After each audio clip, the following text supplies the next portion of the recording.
Li bajarê Wanê roviyê ku di rûdanek trafîkê de her du lingê wî yên Paşî Qutbûyî bi tekeran portez bo wî hate çêkirin. Hadi bakalım. Bekle.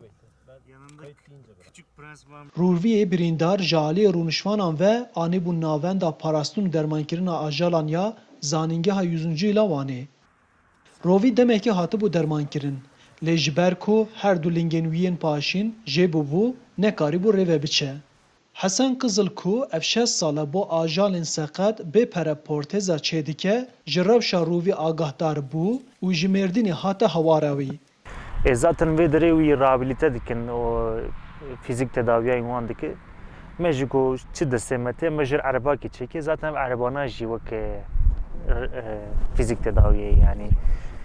Heyana kûçik çêbû, pisîk çêbû, mirîş çêbû, gelek çûk çêbû.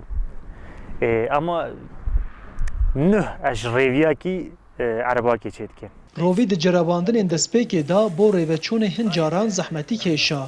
Piştî demekê fêrî porteza xwe bû û demek dirêj bi dilê xwe bazî. Li gor doktoran heywanên ku ferç an jî seqet bûyî, dema lev û tevgeran wan nebe, rastî nexweşiyan robrû dimînin û di demek kin da canê xwe ji dest didin. Ama wexta vê erebê qulan dike hêdî organî dişoxile. Mesela îro ev rêviya wexta meşiya mîza xwe kir, bînawî hat berwî, çavî vebû, devî vebû, kêfawî hat. Vê spêm hat moralî hîç nebû. Xwe ketibû qoziyakê dek ji xwe netanî. Ama piştî erebê pe meyxitê je nema ji erebê da diket. Sivil ser erebê bû. Kızıl herî dawî ji bo parastina ajalan wiha bangewazî kir. Li heywanê li kuça dijî gemel alîkalê wan bike, gemel nan bidwan, mama bidwan, avê bidwan, ana zivistanê gerek pirtir xwarinê bixwe. Çünkü dicemid e. Ana heywanekî tu xwarinê nede hundirê saetek, 2 saetek ane bimir. û van jî pir sar. Mesela me hat vêdirê ana vêderê pir sar. û heywanê jingê îhtiyacca me ji wan heye, na wan ji me heye. Gere me de ji wan bert.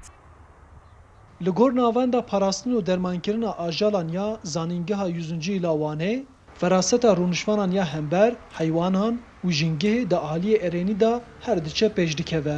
Li gor heman jêderê her sal dora 500 ajalên birîndar ji aliyê rûnişvanan ve tînin vê navendê û di encama dermankirinê da 40 ji sedî wan dîsa ve digerin xwezayê.